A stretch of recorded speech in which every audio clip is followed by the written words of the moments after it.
Hello again and welcome back to another one. And today we have a couple of topics to cover, from one that shows when keeping it quote real goes wrong on camera, as Benzino was busted for lying about being a quote rat. And to be fair, it seems like Benzino doesn't realize that he's already been exposed in multiple videos by Wack 100, and we'll get to this in a moment. Today we also have more that continues the conversation that Dr. Umar started about Eminem, and this time actor and comedian Donnell Rawlings shared his thoughts on Dr. Umar's claims that Eminem can't be considered one of the best rappers of all time because he's non-African. And spoiler alert, he didn't take the Boosie route. More on this in a bit. And today we also have one that landed Joe Budden in hot water when he spoke about the state of female rap, how an era has come to an end. And this started a roasting session for Joe Budden, and I'll be looking forward to your thoughts later if it was deserved. So starting with Benzino, like Wack 100 claimed a few days ago, the street is a myth, at least when it comes to Benzino, who never misses an opportunity to ramble about how he's a street dude. The f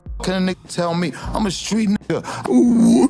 And this time, during a live stream, Benzino was busted for denying that he told on his cousin Guy. And we got this on camera thanks to Zip with a Drip, and Wack 100 reposted a clip. It goes, Benzino said bet $20,000 he ain't say his nephew did something to him. Don't owe me $20,000. Look man, y'all more live.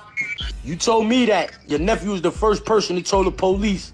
Just read it where you on the stand and they asked you, do you know who shot you? You said God shot me. Good.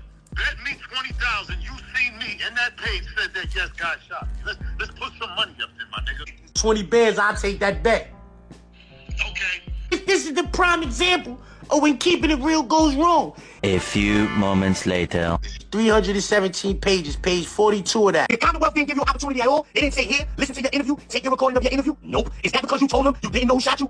Misfile. Objection. The court. No. You may answer the question. What was the question? Is that because you told them you didn't know who shot you? I don't recall. You don't know? If you told them that, I don't recall. Well, who shot you? I know God shot me, man. You know God shot you? Yup. Yo, Benzino, you said bet you $20,000. I can't find you saying that nowhere in them papers. I'm gonna send it in them small bills.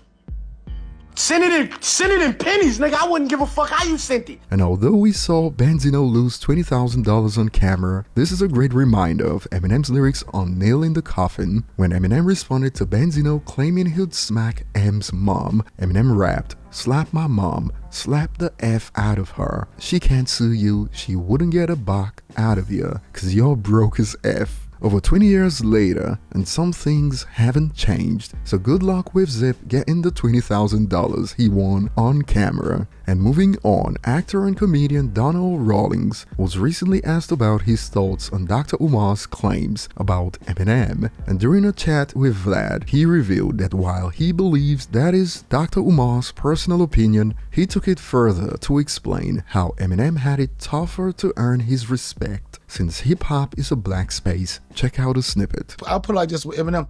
It was even tougher for him to get to the point where people even would mildly respect him, and it to be straight because he's white. Because he's white. I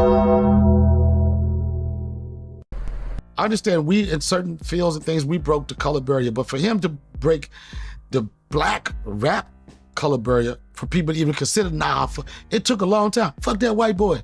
Fuck that white boy. It went from that to like, wait a minute, he's nice and nice. But in some people's minds that he would never be able to be the all-time greatest rapper. And to be quite honest, I don't give a fuck. But there's some people that's stuck in the fact that they can't get over the fact that he's white and he's nice.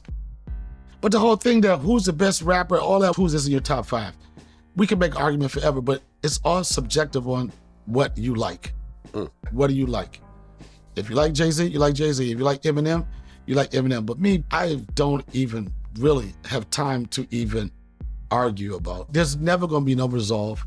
And so far, we are yet to see anyone in the industry who has been asked about this flat out agree with Dr. Umar's take that skin color equals instant disqualification. and Vlad is getting called out for asking his guests these questions about Dr. Umar and Eminem, as some are convinced he has an agenda. Check this out. So I'm guessing Vlad is gonna bring up Dr. Umar to everyone. Once Vlad don't like you, he tries to make it a team effort. And I found this next one ironic because we have objective data on social media that proves the opposite. Why do Vlad always ask this question? Be honest, most black people aren't talking about Eminem at home nor debates, but he is a great rapper. When right now as we speak, rap fans on Twitter are still debating over Eminem because Stephen A. Smith picked Eminem over Nas. The narrative that, quote, black people aren't talking about Eminem is comical. Even on the Joe Budden podcast, they were talking about Eminem before Dr. Umar made those divisive comments. Even people who claim no one listens to Eminem always have something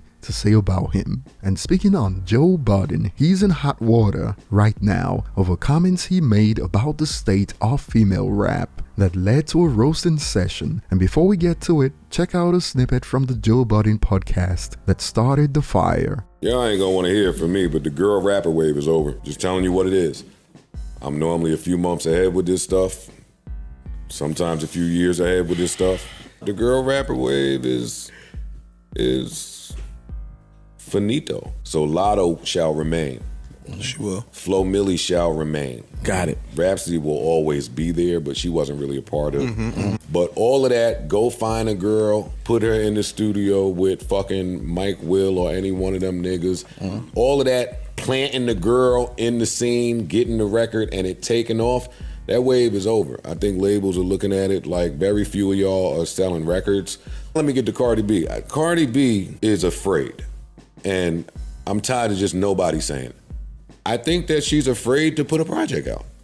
Because the wave of, if you put a project out and it don't do what it's supposed to do, you're donezo. Rates go down. Prices go down. And boy, they came for his neck on X, formerly known as Twitter, as this went viral. And what does he know about selling records? But some have hit back with, oh boo, here y'all go with the deflecting. Reality hurts, the fake Twitter support isn't helping careers. And to be fair, even Nicki Minaj was clowning Lado during their beef because of her first week sales records. But this also blew up on X. The women in rap are solidified. They set the trends. They aren't just a quote wave. Doja is selling out arenas. Megan is getting #1 records. Cardi is being paid millions to perform at private events. Flo Milli is booking prime TV show slots. And Joe is on a mic talking about it. Shut the fuck up in 2024. You sound dumb. Boy. Suffice to say, many of those against Joe Budden in this case believe he's not qualified to speak about sales. And I'd say two things can be correct or both wrong at the same time, depending on who you ask. And I'll throw this one over to you guys. What are your thoughts on Joe Budden's claims? Is Cardi B scared to follow up her hit album Invasion of Privacy? Is girl rap over? Tell us below. Thanks for watching and see you on the next one.